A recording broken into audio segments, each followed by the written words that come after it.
आज जो केस हम आपके सामने लाए हैं उसमें अपनी अमेरिकी बीवी की प्रॉपर्टी को हथियाने की लालच में रात की तारीकी में बहुत ही बेदर्दी से कत्ल कर दिया।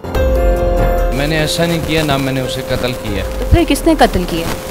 खुद ही नेचुरल डेथ फौत हो चुकी है। तो फिर आपने उसे कोई गुस्ल नहीं दिया, कोई कफन नहीं दिया? आप मेरी मर्जी के बगैर मेरा इंटरव्यू ले। किसी को इतने बुरे तरीके से कत्ल करना ये का इंसाफ है? आपको ज़रा ख्याल नहीं है कि आपकी एक बेटी भी थी और उसकी माँ को आपने इतने बुरे तरीके से मार दिया है? मैंने नहीं मारा। आप बार बार मुझे क्यों कह रही हैं मैंने मारा है? इतना टॉर्चर उनके ऊपर करने की वजह? टॉर्चर मेरे ऊपर नहीं हुआ, जब बचाते हुए मेरे जिस्म को भी तो देखे। मैंने उनकी चोटें भी देखी और मैंने आपकी भी चोटें देखी हैं। मुझे तो इस निशान के अलावा कोई निशान नहीं नज़र आ रहा। शायद मैं कपड़े उतार दूँ तो आपको नजर। आपने इतना जुल्म किया और ऊपर से आप इस तरह जस्टिफाई कर रहे हैं। I don't have to justify nothing, okay? I don't want to say a single word anymore. Sorry. मुजरम नहीं आया, फिर वो आया ड्राइवर आया गड्डी का। साढ़े को गया रात ने कवर करनी है कि असी नहीं करनी है। साढ़ा जवाब इतने कटाने जरा कातल से वो गड्डी 'च बैठा सी। अब बाहर से बोतल लेने आया हूँ तो इधर ना एक एम्बुलेंस खड़ी थी। डेड बॉडी एम्बुलेंस में लेके आया था? एम्बुलेंस में लेके आया था। फिर हमने 15 पे कॉल की है।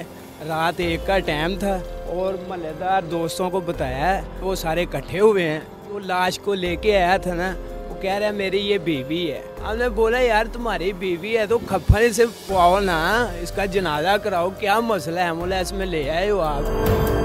उनकी एक बेटी भी है जिसकी 26 साल एज है, उसका नाम करिश्मा है और वो अमेरिका ही सेटल्ड है। तो अब इसने कॉल और मैसेजेस किए कि मैं डेथ बेड पे हूँ और मुझे आके एक दफ़ा मिल लो। जो नज़र आता है ना, ये बंदा साइको पेशेंट है, मुख्तलिफ़ किस्म की ड्रग्स लेता है और इंटॉक्सिकेटेड रहता है, ड्रग्स के नशे में रहता है। अमेरिकन कौंसलेट जो है वो डे फर्स्ट से ही इसमें इन्वॉल्व है। अस्सलाम वालेकुम नाजरीन। कई बार इंसान की आंखों पर लालच की ऐसी पट्टी बन जाती है कि वो अपने ही हाथों से सब कुछ तबाह करके रख देता है। आज जो केस हम आपके सामने लाए हैं उसमें अपनी अमेरिकी बीवी की प्रॉपर्टी को हथियाने की लालच में मुलजिम ने बीवी को अमेरिका से लाहौर बुलाया और उसके बाद रात की तारीकी में बहुत ही बेदर्दी से कत्ल कर दिया। उसके बाद अकेला ही उसे कब्रिस्तान में दफनाने के लिए ले गया, ना ही उसको कफन दिया और ना ही गुस्ल। वो कब्र खोद कर उसको दफनाने ही वाला था कि पुलिस ने उसे मौके से आकर पकड़ लिया। मैं इस वक्त इस मुलजिम के घर के सामने ही मौजूद हूँ जहाँ पर उसने अपनी बीवी को बहुत ही बेदर्दी से कत्ल किया। ये केस क्या है, इसकी तफसीलात क्या है, चलिए मेरे साथ जानते हैं। मैं हूँ वजीहा अब्बास और आप देख रहे हैं न्यू डिजिटल का नया crime show lady crime reporter.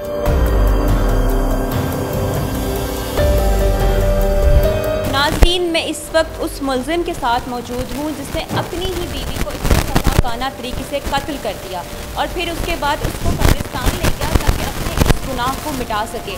आइए इससे बात करते हैं कि आखिर इसने ऐसा क्यों किया। क्या नाम है? काजिम कमाल खान। मैंने ऐसा नहीं किया, ना मैंने उसे कत्ल किया। तो फिर किसने कत्ल किया? खुद ही नेचुरल डेथ फौत हो चुकी है। आप कैसे कह सकते हैं? उनकी बॉडी पे इतने निशान आते हैं, उनको इतने बुरे तरीके से टॉर्चर किया गया है। तो मेरी उसकी आपस में लड़ाई हुई थी कुछ चंद दिन पहले। उसके जो जख्म थे वो फ्रेश थे, उससे ताज़ा खून आ रहा था। आप कैसे कह सकते हैं कि आपकी पहले लड़ाई हुई थी? ताज़ा खून तो नहीं आ रहा था मेरे ख्याल से। मैंने 3 दफ़ा 1122 बुलवाई है। अच्छा, आपके कहने में मान लेते हैं कि आपने नहीं मारा, उनका नेचुरल डेथ हुई है, तो फिर आपने उसे कोई गुस्ल नहीं दिया, कोई कफन नहीं दिया? आप मेरी मर्जी के बगैर मेरा इंटरव्यू ले। आप जिनकी मेरी बात सुने, आप जिनकी कस्टडी में हैं, हम उनकी परमिशन से आपका इंटरव्यू ले रहे हैं। उनकी क्या परमिशन से? क्या मतलब है कि मैं उनकी परमिशन से आप किसी को इतने बुरे तरीके से कत्ल करना ये का इंसाफ है? चलें, आपने कत्ल नहीं किया तो फिर आप अपनी बीवी को इस तरह रात की अंधेरी रात में छुप के क्यों दफनाने जा रहे थे? जैसे क्योंकि वो मुस्लिम से क्रिश्चियन हुई थी। 30 ईयर से मेरी उसकी शादी थी। मेरी 26 साल की बेटी है उसके साथ कि उसके माँ बाप उसको अमेरिका ना लेके वापस आके कहीं क्रिश्चियन से कब्रिस्तान में दाखिल कर दें, कहीं उसको दफन कर दें। आप उसे मुसलमान तरीके से दफन करना चाहते थे, कफन के बगैर, गुस्ल के बगैर? ये मुसलमान तरीका है? कफन और गुस्ल हो रहा। आप मुझे कह रहे हैं कि आप उसको इसलिए वहाँ नहीं भेजा कि आप मुसलमान तरीके से दफन करें, तो उसको कफन नहीं दिया, उसको गुस्ल नहीं दिया। ये कौन सा मुसलमानों वाला तरीका है? ये मुसलमानों वाला तरीका है कि जब वो दफन होने लगी थी उससे पहले मोहल्ले वालों ने इसका इंतज़ाम कर रहे थे। आपकी फैमिली में यहाँ कोई भी नहीं था जिनको आपने नहीं बताया कि इनकी डेथ हो गई है? आपको ज़रा ख्याल नहीं है कि आपकी एक बेटी भी थी और उसकी माँ को आपने इतने बुरे तरीके से मार दिया है? वो तो मैंने नहीं मारा। आप बार बार मुझे क्यों कह रही हैं मैंने मारा है? आपकी और भी शादी है? जी नहीं, और नहीं है मेरी शादी कोई भी, सिर्फ ये अच्छा, अगर आपने नहीं मारा तो उन्हें किसने मारा है? नेचुरल डेथ फोर्थ हुई है। इतना टॉर्चर उनके ऊपर करने की वजह?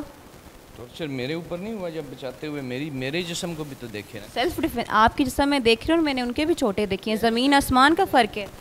मैंने उनकी चोटें भी देखी और मैंने आपकी भी चोटें देखी हैं। मुझे तो इस निशान के अलावा कोई निशान नहीं नज़र आ रहा। शायद मैं कपड़े उतार दूँ तो आपको नजर लेकिन आपने उसकी पिक्चर्स देखी हैं कि आपने उस पर कितना जुल्म किए? उसकी स्किन जो थी वो सेंसिटिव थी। उसकी बॉडी से, सर से फ्रेश खून आ रहा है, यहाँ से उसका ताज़ा खून निकल रहा है। आप कैसे कह सकते हैं आपने 2-3 दिन पहले आपने वो पिक्चर्स नहीं देखी? कौन सी पिक्चर? आपने इतना जुल्म किया और ऊपर से आप इस तरह जस्टिफाई कर रहे हैं। I don't have to justify nothing, okay? I don't want to say a single word anymore. Sorry. अच्छा, मुझे ये बताएं आप करते क्या हैं? I don't do nothing. आपकी बीवी कितने अर्से बाद पाकिस्तान आई थी? I don't know. शादी कब हुई थी? I don't know. You don't know anything. और पाकिस्तान आप कब आए थे? I have no idea. आपको किसी बात का कोई आइडिया नहीं है। नाज़रीन, जैसे कि आपने देखा वो किसी बात का जवाब भी नहीं दे रहा और वो इस बात को एडमिट करने को भी तैयार नहीं है कि इन्होंने कत्ल किया, जबकि वो कह रहे हैं कि उसकी डेथ खुद हुई है, मैंने तो उसको थोड़ा सा ही मारा था और उसकी स्किन सेंसिटिव थी इसलिए उसके जिस्म पे इतने ज़्यादा निशान हैं।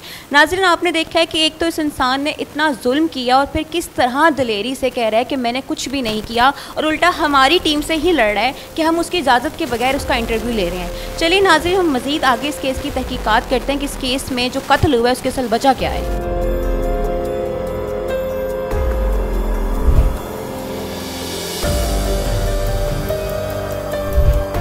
नाजरीन, इस वक्त मैं फैक्ट्री एरिया पुलिस स्टेशन के बाहर मौजूद हूँ, जहाँ पर हम SHO साहब वजीउल हसन से इस केस की तमाम तर तफसीलात जानेंगे। तो चलिए मेरे साथ।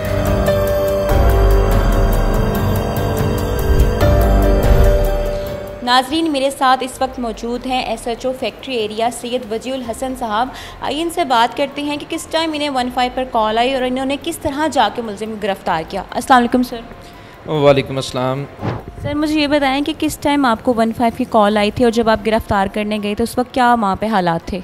ये मैडम है नाइट बिटवीन 11 एंड 12, यानी 11 और 12 अगस्त की दरमियानी शब को हमें मेरा ASI था नदीम बाबर, वो पेट्रोलिंग पे था, जिसको इतला मिलती है कि ये हमारे माजा मंडी एक कब्रस्तान है यहाँ पे, वहाँ पे कुछ सस्पिशियस एक्टिविटी हो रही है, कोई बंदा जो है वहाँ पे कब्र अकेला निकाल रहा है और किसी को दफनाने की कोशिश कर रहा है। वो ASI मेरा मौके पे पहुंचता है, मौके पे जाके वो उस हालात की तस्दीक करता है। जब वो देखता है कि वाक़तन वहाँ पे एक डेड बॉडी है जिसे एक अकेला बंदा दफनाने की कोशिश कर रहा है, वो मुझे कॉल करता है। ये टाइम था 11 और 12 की शब दरमियानी रात कोई 1:30 बजे के करीब। जब वो 1:30 बजे मुझे कॉल करता है तो मैं उसी वक्त वहाँ पर पहुँच जाता हूँ। मैं जब जाके देखता हूँ कि वाक़तन वहाँ पे जब चेक करते हैं तो एक ख़ातून की लाश होती है जो बग़ैर कफ़न के, बग़ैर गुस्ल के और बग़ैर जनाजे के जिसको दफनाया जा रहा था, और अकेला बंदा था। उस बंदे को जब हमने इंटेरोगेट किया तो उसने बताया कि उसका नाम काज़म कमाल ख़ान है और उसकी एज थी अप्रॉक्सीमेटली 50 to 55 ईयर्स। वो बताता है कि ये डेड बॉडी मेरी बीवी की है जो अमेरिकन नेशनल खातून थी, जिनका नाम उसने डियाना क्रिस्टो खान बताया। हमने लेडी कांस्टेबल का अरेंज किया, फौरी तौर पे लेडी कांस्टेबल ने आके उसे चेक किया डेड बॉडी को, तो उसके जिस्म के मुख्तलिफ हिस्सों पे काफ़ी चोटों के निशान थे जिनमें से खून वगैरह भी निकल रहा था। जब उसने ये बताया कि वाक़तन इस पर तशद्दुद हुआ है तो फिर हमने अपने अफसरान, अपने SP साहब कैंट जो हैं उनको बताया, DSP साहब को बताया। उनकी गाइडेंस पे फिर हमने फौरी तौर पे डेड बॉडी को शिफ्ट किया मियो हॉस्पिटल डेड हाउस में, ताकि उसका पोस्टमार्टम कराया जा सके और एक्चुअल कॉज ऑफ डेथ का पता चल सके। मीनवाइल फिर उस बंदे को हमने कस्टडी में लिया, काज़म कमाल ख़ान को, और उसकी इंटेरोगेशन की। इंटेरोगेशन पे हमें ये पता चला कि ये इनकी एक बेटी भी है जिसकी 26 साल एज है, उसका नाम करिश्मा है और वो अमेरिका ही सेटल्ड है। काज़म ने मज़ीद ये बताया कि वो भी अमेरिका ही सेटल था, लेकिन जब ये 9/11 वाला इंसिडेंट हुआ ना तो उस पर काफ़ी सारे जो गैर मुल्की वहाँ पे थे उनको डिपोर्ट किया गया था, तो उनमें एक ये भी था। ये पाकिस्तान आ जाता है वापस। इसकी बीवी को अब इसने कॉल और मैसेजेस किए कि मैं डेथ बेड पे हूँ और मुझे आके एक दफ़ा मिल लो। यानी 22 जुलाई 22 जुलाई को वो पाकिस्तान आती है इसके पास, और ये 11 और 12 अगस्त की जो है वो इस दुनिया से चली जाती है। तो सर, क्या वजह है अपनी बीवी को मारने की? क्यों उसने इतना जुल्म किया उस औरत के साथ? अपेरेंटली जो नज़र आता है ना, ये बंदा साइको पेशेंट है, मुख्तलिफ़ किस्म की ड्रग्स लेता है और इंटॉक्सिकेटेड रहता है, ड्रग्स के नशे में रहता है। उसी हालत में इसने जो है ना उसको ख़ातून को जो है ज़ख्मी किया और वो बेचारी दुनिया से चली गई। सर, कोई प्रॉपर्टी वगैरह का इशू या कोई पैसों की, जायदाद की लालच? ये बैदुज़ क़यास भी नहीं है, हो सकता है, लेकिन चूँकि अमेरिकन लॉ जो है ना उसमें उसका वारस ये था, उसे नेक्स्ट टू किन कहते हैं कि भी अगला वारस कौन होगा अगर इसका कोई नुकसान होता है। तो उस खातून के नुकसान की सूरत में उसका वारस यही काज़म कमाल ख़ान ही था। लेकिन अब चूँकि उसके ख़िलाफ़ ये केस बन गया और उसका सारा प्राइम एक्यूज़ है वो इस वक्त, लिहाजा उसकी जो किनशिप है ना वो ट्रांसफ़र हो जाएगी उसकी बेटी को, करिश्मा को।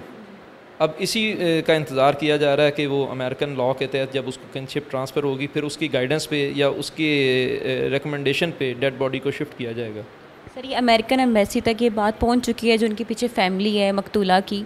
अमेरिकन कौंसलेट जो है वो डे फर्स्ट से ही इसमें इन्वॉल्व है, वो साथ है हमारे। सर, पुलिस के पास इतने एविडेंसेस हैं कि इसको कड़ी से कड़ी सज़ा मिल सके इंशाअल्लाह ताला। नाज़रीन, मेरे साथ इस वक्त इस थाने के एसओ मौजूद थे जिन्होंने बताया कि किस तरह उन्होंने जाके मुलजिम को गिरफ़्तार किया और उसने क्यों अपनी बीवी को कत्ल किया, और उनका ये भी कहना है कि इनके पास इतने एविडेंसेस हैं कि उसको कड़ी से कड़ी सज़ा मिल सकती है। मज़ीद चलते हैं, इस केस की आगे तहकीकात करते हैं।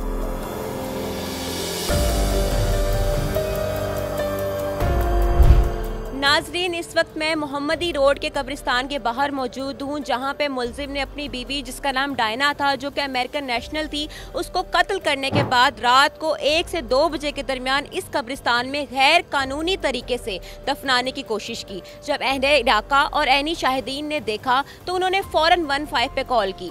पुलिस ने मौके पर पहुंच के मुलजिम को गिरफ्तार किया। तो आइए अंदर चलते हैं, गोरगन से बात करते हैं कि इस केस की क्या तफसीलात हैं। चलिए मेरे साथ।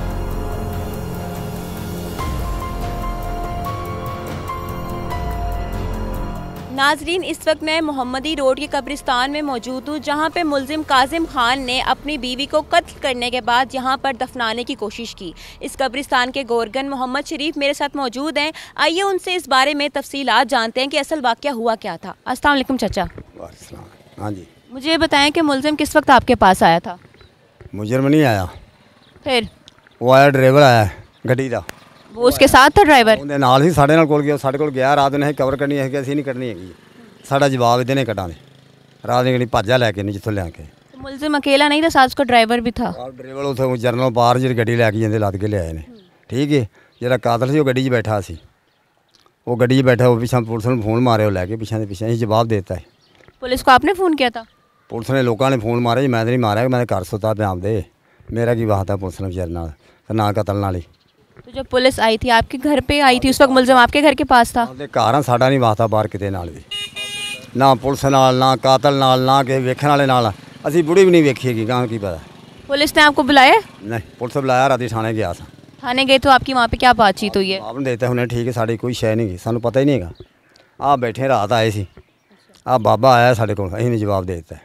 उन्हें क्यों भी गल कर, मैं गया हूँ की लैन गया, 2-4 का किराया लिया सी, उनका खफन हैगा सी, उन्होंने नवाया सी, उनका जनाजा पढ़ाया दे, तू उन्होंने किवें सुट के इत्थे कब्रिस्तान जा गया।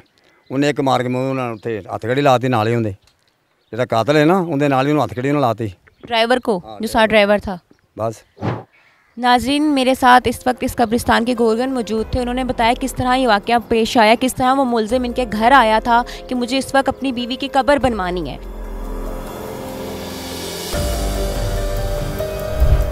नाजरीन, मेरे साथ इस वक्त ऐनी शाहिद मौजूद हैं जिन्होंने उस रात ये वाक़या अपनी आंखों से देखा जब कातिल अपनी अमेरिकन नेशनल बीवी को गैर कानूनी तरीके से इस कब्रिस्तान में दफनाने की कोशिश कर रहा था। आइए इनसे मज़ीद तफसीलात जानते हैं कि हुआ क्या था। अस्सलाम वालेकुम। वालेकुम अस्सलाम। जब मुलजिम अपनी बीवी की लाश को लेकर आया था, आप यहीं थे, आपने इसको देखा था? हाँ, ये हमारा साथ घर है, ठीक है, हम इधर के रहशी हैं। मैं बाहर से बोतल लेने आया हूँ तो इधर ना एक एम्बुलेंस खड़ी थी, ठीक है। वो एम्बुलेंस देखी है कि ये कौन है, जनाजा है, क्या मसला है। जब देखा है ना तो उसके पीछे एक औरत थी, ठीक। डेड बॉडी एम्बुलेंस में लेके आया था? एम्बुलेंस में लेके आया था, ठीक है। हमारे पास मूवी भी है, सारा कुछ है, हमने मूवी बनाई है, फिर हमने 15 पे कॉल की है।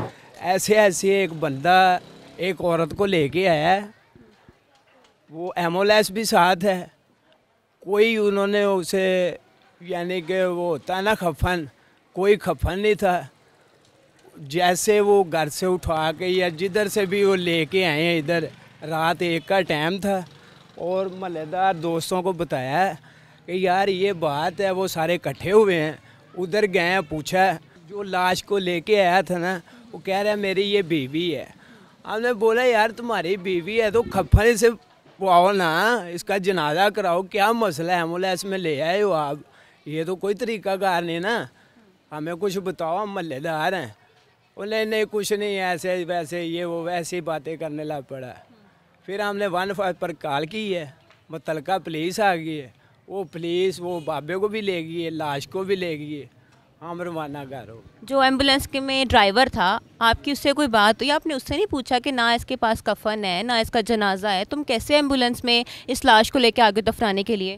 पूछा है, सारा कुछ पूछा है, बस वो कह रहा था मुझे कोई पैसों की लालच दी है इन्होंने, तो हालात ही ऐसे हुए हैं, मेरी मजबूरी बन गई थी, मैं इसलिए ले के आया। वो पुलिस वाले वो एम्बुलेंस वाले को भी ले गए हैं साथ। नाजरीन, मेरे साथ इस वक्त ऐनी शाहिद मौजूद थे जिन्होंने ये सारा वाक़या अपनी आंखों से देखा था और इनको ही शक हुआ था कि इसमें दाल में कुछ काला है, ये मुलजिम है, तो उन्होंने उसी वक्त 15 पे कॉल की थी। लालच में अपनी ही बीवी को कत्ल करने वाले काजिम खान के हिस्से में अब कुछ भी नहीं रहा। काजिम खान जानता था कि उसकी अमीर तरीन बीवी की मौत की सूरत में ही तमाम प्रॉपर्टी उसके नाम हो जाएगी और यही बेचारी डायना की मौत की असल वजह भी बनी। नाजरीन, वो कहते हैं ना कि लालच बुरी बला है, इसी बला ने ही काजिम खान की तमाम तर ख्वाहिशात को रोन कर रख दिया, यानी कि वो अपनी बीवी को कत्ल करने के मुकदमे में गिरफ्तार है और वो अब किसी भी चीज़ का हकदार नहीं। अमरीकी कानून के मुताबिक मकतूला की तमाम प्रॉपर्टी उसकी बेटी करिश्मा के नाम पर मुंतकिल हो जाएगी और काजिम खान के हिस्से में क्या आएगा?